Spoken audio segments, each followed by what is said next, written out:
بادشاہ نے نا ارادہ کیا کہ میں نے اپنے بچے کو سپہ سالاری بھی سکھائی ہے، گھوڑ سواری بھی سکھائی ہے، نیزہ بازی بھی سکھائی ہے، میں چاہتا ہوں دین بھی سیکھ جائے۔ ایک بڑے زبردست عالم تھے، ان کے ذمہ لگایا کہ آپ میرے بچے کو دین کا علم پڑھائیں۔ انہوں نے مکمل جد و جہد کے ساتھ 7-8 سال میں نا پورا عالم بنا دیا شہزادے کو۔ میری باتوں کی سمجھ آ رہی ہے آپ کو؟ کس کو؟ شہزادے کو۔ کس کو عالم بنایا جی؟ میرا بچہ بھی شہزادہ ہے نا، تو آپ کا بھی شہزادہ ہے۔ تو شہزادہ تو وہ ہونا چاہیے نا جس کو کسی کی محتاجی نہ ہو، اسے کچھ آتا جاتا ہو، لیکن نرا وہ شہزادہ ہی ہو، ویسے اسے کچھ بھی نہ پتا ہو تو زیادہ نہیں چلے گا۔ وہ بادشاہ نے کہا کہ میرے شہزادے کو عالم ہونا چاہیے، عالم کے ذمہ لگایا۔ انہوں نے 5-6-7 سال میں نا خوب جد و جہد کر کے مکمل عالم بنا دیا۔ ہارون رشید نے بھی کہا تھا امام کسائی سے کہ میں چاہتا ہوں آپ میرے بیٹے کو پڑھائیں، لیکن میری گزارش ہے کہ میرے گھر آ کے پڑھائیں۔ تو امام صاحب فرمانے لگے یہ نبی پاک کا علم ہے، سب کا سانجا ہے، جہاں سب کے بیٹے بیٹھیں گے ہارون رشید کا پتر بھی وہی بیٹھے گا، گھر آ کے نہیں پڑھا سکتا۔ ہارون رشید نے اب جواب میں کیا کیا کہ امام صاحب کو نکال دو علاقے سے۔ وہ کہنے لگا حضور میں بھی آزما ہی رہا تھا، میرا بھی دل تھا کہ میں سادے مولوی سے بچہ نہ پڑھواؤں، کسی غیرت مند سے پڑھواؤں۔ اب یہ گھر آیا کرے گا آپ کے، جہاں سارے بچے بیٹھیں گے چٹائی پہ وہیں بیٹھ کے پڑھے گا۔ ہارون رشید ایک دن گزر رہے تھے تو امام کسائی وضو کر رہے تھے اور شہزادہ ہارون رشید کا وضو کرا رہا تھا۔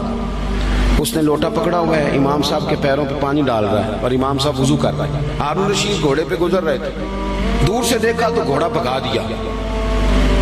کچھ شاگرد کہنے لگے حضور ہارون رشید آ رہا ہے، تو آپ فرمانے لگے کیا کروں آ رہا ہے تو آنے دو، پھر کیا ہے، سانو تخت ہزارے دی لوڑ کی ہے، نل کی لگے شہر بمبول دے نال، اسی تے اپنی بال کے سیکنے، سانو کی لگے کسی اور دے نال، آتا ہے تو آنے دو۔ تو آ گیا۔ اب وہ بڑے دبدبے کے ساتھ گھوڑے سے نیچے اترا، لوگوں کا خیال تھا ناراض ہوگا کہ میرے شہزادے سے کام کرا رہے ہیں۔ وہ اسی طرز پہ تیزی کے ساتھ قریب آیا اور حیرت انگیز انداز کے غصے میں۔ اب شاگرد اور عقیدت مند کانپ رہے ہیں کہ استادوں کے بارے میں کوئی بات نہ کر دے، ہم سے برداشت نہیں ہو سکے گا، لیکن اس نے قریب آ کے اپنے بچے کے کمر پہ زور سے مارا۔ کہنے لگا خدا کے بندے یہ تو کیا کر رہا ہے؟ استاد اپنے ہاتھوں سے پیر دھو رہے ہیں، ایک ہاتھ میں لوٹا پکڑ اور دوسرے ہاتھ سے استاد کے پیر دھلوا، تو نے پورا عالم نہیں بننا؟ یہ کیا تو نے طریقہ اختیار کیا ہوا ہے؟ اس طرح کر کے اس استاد صاحب کی خدمت کر۔ تو وہ اس بادشاہ نے نا اپنے بیٹے کو پڑھانے کے لیے عالم کے ذمے لگایا، انہوں نے پوری محنت کے ساتھ پڑھایا۔ پھر وہ فارغ التحصیل بھی ہو گیا بچہ، ایک ہی بیٹا تھا، تو مکمل فارغ ہو گیا نا۔ تو استاد صاحب کہنے لگے پیغام بھیجا پتر کل نا مجھے تم سے کوئی کام ہے، میرے گھر آنا۔ مدرسے نہیں گھر بلایا بچے کو۔ جب گھر آ گیا اندر سے کنڈی لگا لی اور چھڑی پکڑ لی، بہت مارا بچے کو، کمر پہ نشان پڑ گئے اور بلا وجہ مارا۔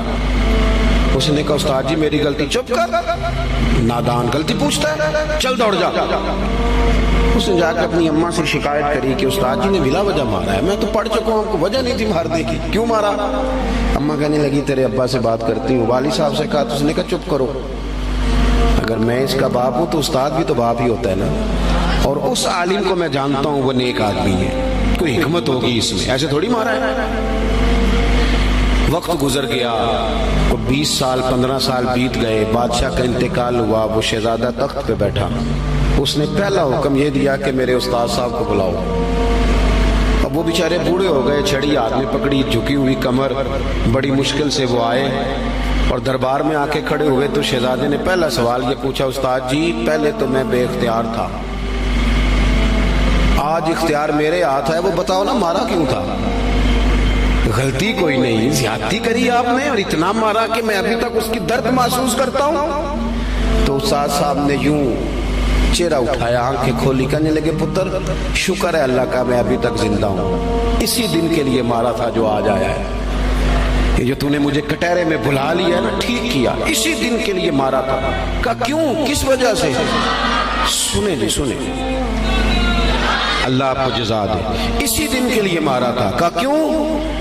کہنے لگے پتر کتنے سال بیت گئے مار کھائے؟ کہا کو 20 سال ہونے کو ہیں، فرمایا تو بھولا تو نہیں نا؟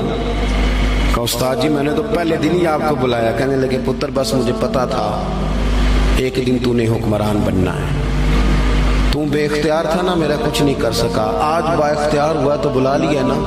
پتر تو حکمران بن گیا ہے، کسی غریب پہ ظلم نہ کرنا.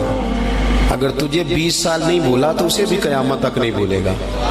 اور جب وہ اللہ کی بارگاہ میں با اختیار ہوگا تو تجھے بلوا لے گا. اس لیے مارا تھا کہ یہ جو ناجائز مار ہوتی ہے اس کی درد جاتی نہیں، اس کے نشان روح پہ پڑتے ہیں، دل پر زخم رہ جاتے ہیں.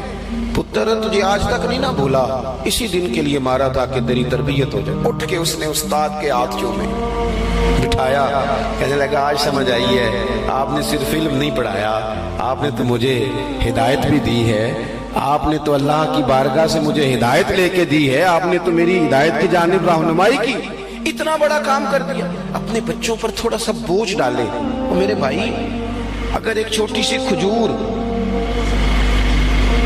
صدقے کی کھجوروں میں سے امام حسین اٹھا کے منہ میں رکھ لے تو محبوب انگلی ڈال کے نکال دیتے ہیں. فرمایا پتر نہیں، ہمارے لیے ٹھیک ہے. ابا کیسے برداشت کرتا ہے کہ بیٹے کے منہ میں لقمہ حرام جائے؟ وہ کیسے برداشت کرتا ہے؟ ایک دوست مجھ سے کہنے لگے کہ گھر کے کونے سے نا رات کو رونے کی آواز آتی ہے، بڑے پیر صاحب آئے، بڑے عامل آئے، پر وہ ٹھیک نہیں ہوتا. میرا ذرا زیادہ قربت تھی، ورنہ ہر آدمی سے تو یوں بات نہیں کی جا سکتی. میں نے ان کے کان میں کہا کہ اگر بڑے پیروں کے آنے سے بھی نہیں نا مسئلہ ٹھیک ہو رہا تو ساری فیملی بیٹھ کے غور کر لو، وہاں کسی یتیم کے پیسے نہ لگ گئے ہوں، کسی بیوہ کا مال نہ اس کونے میں خرچ ہو گیا. یہ جو یتیم کے اور بیوہ کے اور غریبوں کے پیسے ہوتے ہیں، یہ تیزاب ہوتا ہے. تیزاب جدھر جدھر لگتا ہے وہاں سوراخ کرتا ہے. سب سے پہلے یہ نور علم لے جاتا ہے. اور میری طرح کے لوگ، یہ علماء جو مساجد کے مدارس کے محتمم ہوتے ہیں، ان کو تو اتنا باریک تولنا پڑتا ہے، اتنا باریک، کون سا پیسہ کہاں لگانا ہے اور کس ترتیب سے لگانا ہے اور کس جدوجہد. یہ تو اتنا مشکل کام ہے کہ میں تو بڑی دیر سے میں نے کہا بھائی مجھے بچاؤ اس کام سے. یہ اتنا مشکل کام ہے کہ انسان الجھ جاتا ہے کہ کس طرح کر کے ان چیزوں کو رکھا جائے. اس طرح جتنے لوگ ذمہ دار ہیں وہ اپنے گھروں کے اندر رزق حلال کے معاملے میں سمجھدار ہو جائیں. کیوں کہ میرے نبی پاک علیہ السلام نے فرمایا جو گوشت حرام سے پلے گا وہ جنت میں نہیں جائے گا. تو مجھے بتاؤ کوئی چاہتا ہے اس کی اولاد دوزخ میں جلے؟ پسند کرتا ہے؟ تو پھر ان کو رزق حلال کھلاؤ.